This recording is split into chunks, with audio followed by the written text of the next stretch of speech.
صبح بخیر بچوں. تو یہ ایک ویڈیو کلاس 7 کا ہے اور اس ویڈیو میں ہم لوگ سبق نمبر 3 پڑھیں گے. سبق نمبر 3 کا نام ہے طائف کا تبلیغی سفر.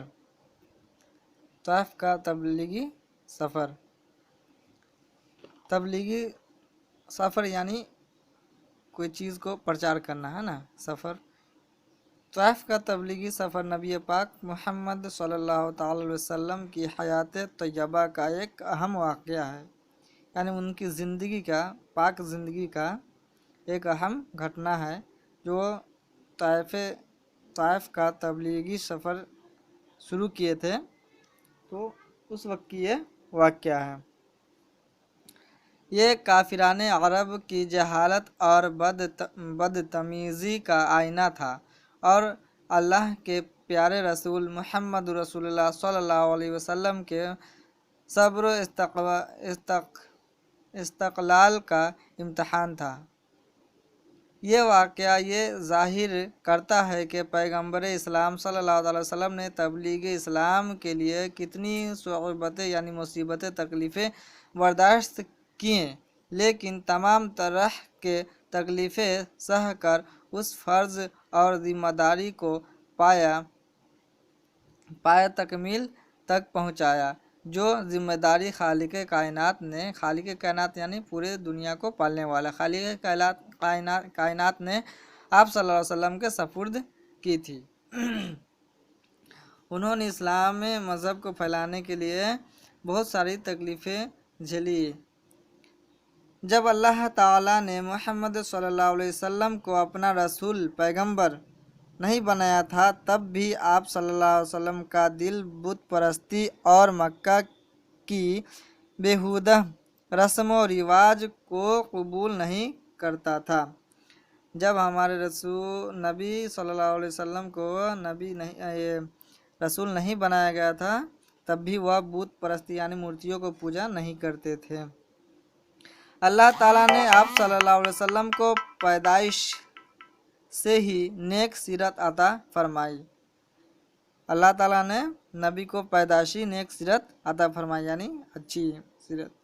اس لیے آپ صلی اللہ علیہ وسلم مکہ کے ماحول کی خرافات سے بچ کر حرا نام کے پہاڑ کی ایک گفا میں چلے جاتے تھے اور کئی دن تک کسی گہری سوچ میں ڈوبے رہتے تھے. مطلب وہ مکہ کے خرافات یعنی مکہ میں جو لوگ تھے وہ اس کی خرافات کی وجہ سے، اس چیز سے بچنے کے لیے، اس کی جاہلیت سے، اس کی مطلب جو رہنا سہنا جو تھا وہ غلط تھا، اس چیز سے وہ بچنے کے لیے وہ ایک غار میں چلے جاتے تھے جس کا نام حرا یعنی گفا میں چلے جاتے تھے اور کئی دن تک گہری سوچ میں ڈوبے رہتے تھے. ایک دن غار حرا میں جبرائیل علیہ السلام نمودار ہوئے، مطلب جبرائیل علیہ السلام ظاہر آئے اور یہ پیغام سنایا کہ اللہ تعالیٰ نے آپ صلی اللہ علیہ وسلم کو لوگوں تک اللہ کا پیغام پہنچانے اور بت پرستی کے خلاف آواز اٹھانے اور ایک اللہ پر یقین کر کے اللہ ہی کی عبادت کی تعلیم دینے کے لیے اپنا رسول بنایا ہے. جب جبرائیل علیہ السلام آئیں تو وہ کیا کہیں کہ اللہ نے آپ کو اسلام، اللہ کا پیغام پہنچانے اور بت پرستی کے خلاف آواز اٹھانے کو حکم دیا ہے اور اللہ پر یقین کر کے اللہ ہی کی عبادت کی تعلیم دینے کے لیے اپنا رسول بنایا. جبرائیل علیہ السلام کی قد و قامت اور ایک بڑی ذمہ داری کے احساس سے آپ صلی اللہ علیہ وسلم کا جسم تھر تھر کانپنے لگا.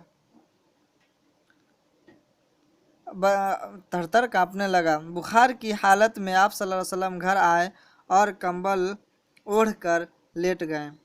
آپ صلی اللہ علیہ وسلم کی شریک حیات ام المومنین مطلب سبھی عورتوں کی ماں، ام المومنین حضرت خدیجہ نے آپ صلی اللہ علیہ وسلم کی ڈھارس بندھائی اور آپ صلی اللہ علیہ وسلم کے رسول بنائے جانے پر آپ صلی اللہ علیہ وسلم کو مبارک بادی دی. جب جبرائیل علیہ السلام نے دنیا میں अल्लाह पर यकीन करने और अल्लाह ही की इबादत करने का बात और बुत परस्ती के खिलाफ आवाज़ उठाने का कहा तो हुजूर सल्लल्लाहु अलैहि वसल्लम थर थर काँपने लगे। कितनी बड़ी जिम्मेदारी। और उन्हें बुखार लग गया और बुखार से वो उसी हालत में घर लौटे और हज़रत खदीजा यानी शरीक हयात जो उनकी थी बीवी थी वो उनके पास चले गए और जाने के बाद कंबल ओढ़ लिए, कंबल ओढ़ कर लेट गए। आप सल्लल्लाहु अलैहि वसल्लम की शरीक हयात उम्मुल मोमिनीन को जब मालूम चला कि आप रसूल बनाए गए तो उन्होंने आपको मुबारकबादी दी। आप सल्लल्लाहु अलैहि वसल्लम के दोस्त हज़रत अबू बकर सिद्दीक़ रज़ियल्लाहु ताला ने उस वाक़या की सच्चाई पर यकीन किया। आप सल्लल्लाहु अलैहि वसल्लम की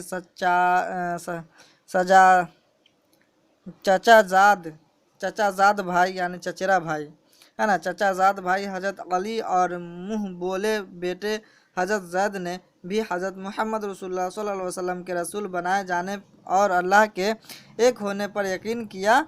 उस तरह बुत परस्तों के ख़िलाफ़ मक्का की फ़िज़ाओं में ला इलाहा इल्लल्लाह मोहम्मद रसूलुल्लाह की दबी दबी आवाज़ें निकलनी शुरू हो गई। तो आप सबसे पहले रसूल होने का यकीन हज़रत अबू बकर सिद्दीक़ रज़ियल्लाहु ताला ने किया और इस सच्चाई पर यकीन किया और आपके रसूल होने पर यकीन करके बुत परस्ती को छोड़ा और धीरे धीरे मक्का की फ़िज़ाओं में, मक्का की हवाओं में ला इलाहा इल्लल्लाह मुहम्मद रसूलुल्लाह की आवाज़ें निकलनी शुरू हो गई।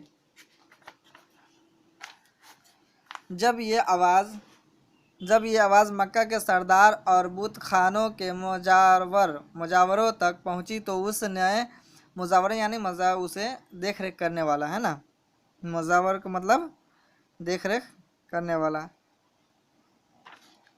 जब मुजावरों तक पहुंची तो उस नए तस्वुर ने उनके होश उड़ा दिए और अल्लाह के रसूल के ख़िलाफ़ हो गए। जब ये आवाज़ मक्का के सरदारों बुत खानों के मुजावरों तक पहुंची तो उसके होश उड़ गए और अल्लाह उसके रसूल के ख़िलाफ़ हो गए। वह मूर्तियों के पुजारी अपने बाप दादा के अकायद और रस्म व रिवाज को किसी कीमत पर छोड़ने को तैयार नहीं थे। जो मतलब वहाँ मूर्तियों के पुजारी थे वो अपने बाप दादा के रस्म व रिवाज जो उनके बाप दादा करते थे उस चीज़ को वो छोड़ने को तैयार नहीं थे। इसलिए वह अल्लाह के रसूल की आवाज़ को जुल्म व ज़्यादती और लालच के हरबे से आजमा कर दबाने की कोशिश करने लगे। लेकिन अब उस आवाज़ जो गूंजने लगी ला इलाहा इल्लल्लाह मुहम्मद रसूलुल्लाह की सदाएं जब बुलंद होने लगी तो बुत परस्तों ने क्या किया कि रसूलुल्लाह सल्लल्लाहु अलैहि वसल्लम की आवाज़ को जुल्म ज़्यादती यानी जुल्म करने लगे और लालच देकर के कहा कि इस चीज़ को रोक दिया जाए, आजमाया कि इस चीज़ को कोशिश किया कि ये ख़त्म हो जाए। लेकिन अल्लाह के रसूल को अपनी ज़िम्मेदारी का एहसास था, इसलिए वह मक्का के बाज़ारों और काबा के पास लगने वाले सालाना मेलों में खड़े होकर बुत परस्ती के ख़िलाफ़ तकरीर करते और अल्लाह की नाजिल करदा नई नई आयतें लोगों को सुनाते थे। हुजूर सल्लल्लाहु अलैहि वसल्लम ने तबलीगी इस्लाम जब शुरू किया तो सबसे पहले वो जहाँ मतलब मेला वगैरह लगता था वहाँ पे वो जाते और खड़े होकर अल्लाह की बात वो बयान करते लोगों के बीच। मक्का के बुत परस्त आपकी तकरीर में रुकावट डालने के लिए शोर शराबा करते और आपकी बात सुनने के लिए आसपास से आए हुए लोगों की भीड़ को हंगामा करके तितर बितर कर दिया करते थे। मतलब जब हुजूर सल्लल्लाहु अलैहि वसल्लम अल्लाह की बात बयान करते थे, बताते थे तो वो मक्का के बुत परस्तों ने खुराफा हल्ला मत करने लगता, शोर शराबा करने लगता था कि इनकी आवाज़ लोगों तक न पहुँचे और हंगामा मचा देता था कि लोग इधर उधर भागना शुरू कर देता था। जब आप सल्लल्लाहु अलैहि वसल्लम ने महसूस किया कि मक्का के लोग अल्लाह का पैगाम लोगों को नहीं सुनने देंगे तो हज़रत मोहम्मद रसूलुल्लाह सल्लल्लाहु अलैहि वसल्लम ने ताइफ में जाकर तबलीगी हक का इरादा किया। अब वो ऐसी जगह मतलब है जहाँ पे ताइफ रहती है, वहाँ पे जाकर वो मतलब इरादा किए कि वहीं पे अब जाकर के इस्लाम में फैलाने का।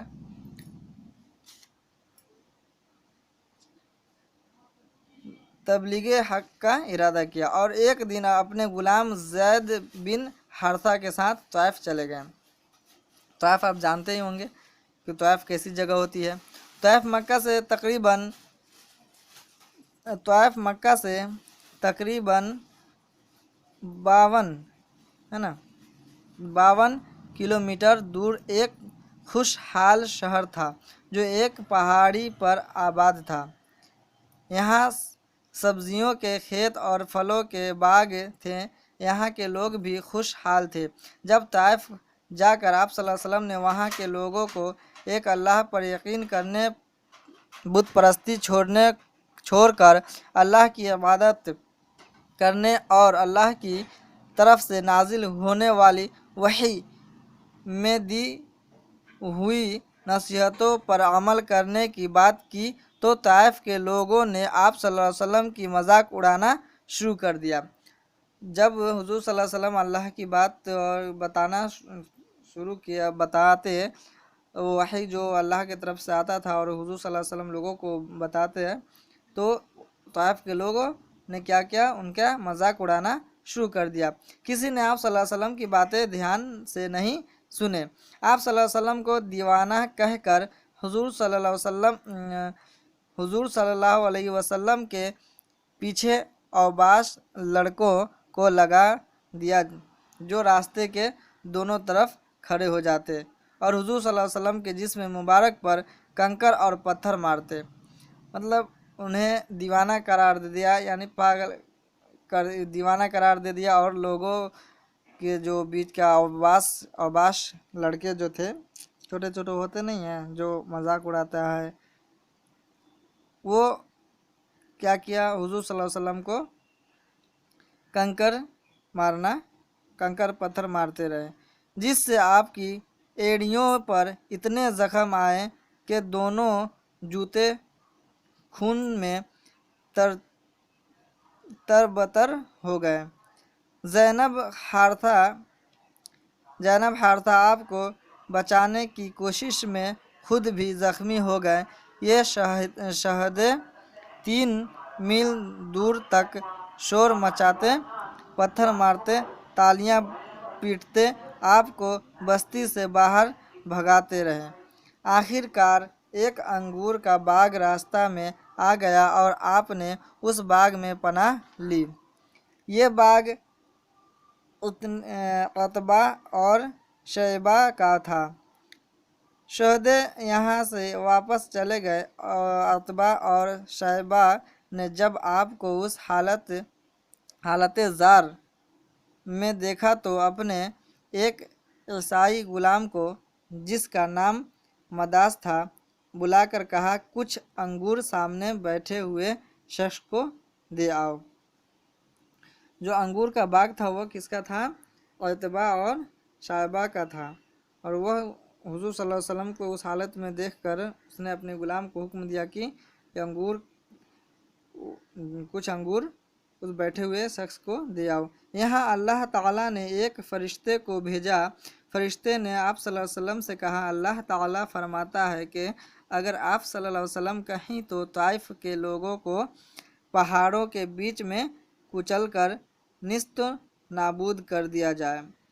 फ़रिश्ते को खुदा ने भेजा और हुजूर सल्लल्लाहु अलैहि वसल्लम से इजाज़त मांगा कि आप कहें तो ताइफ के लोगों को पहाड़ों के बीच में कुचल कर नस्तो नाबूद कर दिया जाए। लेकिन रहमत आलम सल्लल्लाहु अलैहि वसल्लम ने फरमाया, नहीं, मैं रहमत के लिए आया हूँ, तबाही और बर्बादी के लिए नहीं।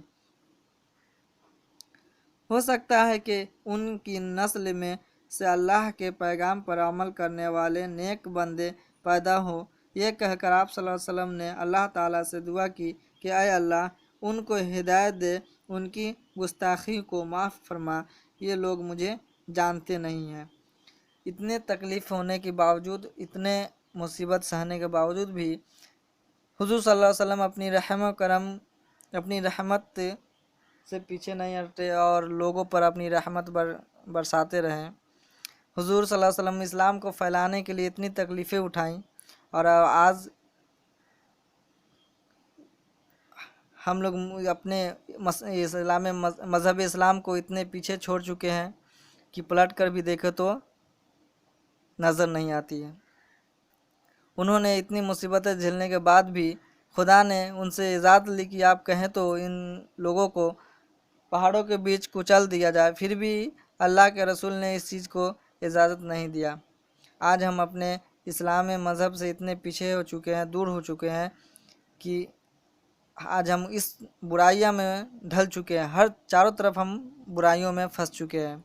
प्यारे बच्चों, अपने मज़हब इस्लाम को हक़ जानो और उस पर अमल करो, ताकि हमें भी अपनी जो हमारे मज़हब इस्लाम आने वाले नस्ल, आने वाली पीढ़ियाँ सही रहे। प्यारे बच्चों, मुझे उम्मीद है कि आप इस वाक़या से समझ गए होंगे कि मैं इस्लामी मज़हब किस तरह फैला और कितनी मुसीबतें और परेशानियों की सामना हुजूर सल्लल्लाहु अलैहि वसल्लम को करना पड़ा, तब जाकर ये मज़हब इस्लाम आया है। इसलिए मज़हब इस्लाम को अपने हाथ से जाने न मत दो और मज़हब इस्लाम को मजबूती से पकड़ो। शुक्रिया, खुदा हाफिज़। और ये चैप्टर नंबर 3 मुकम्मल हो गया।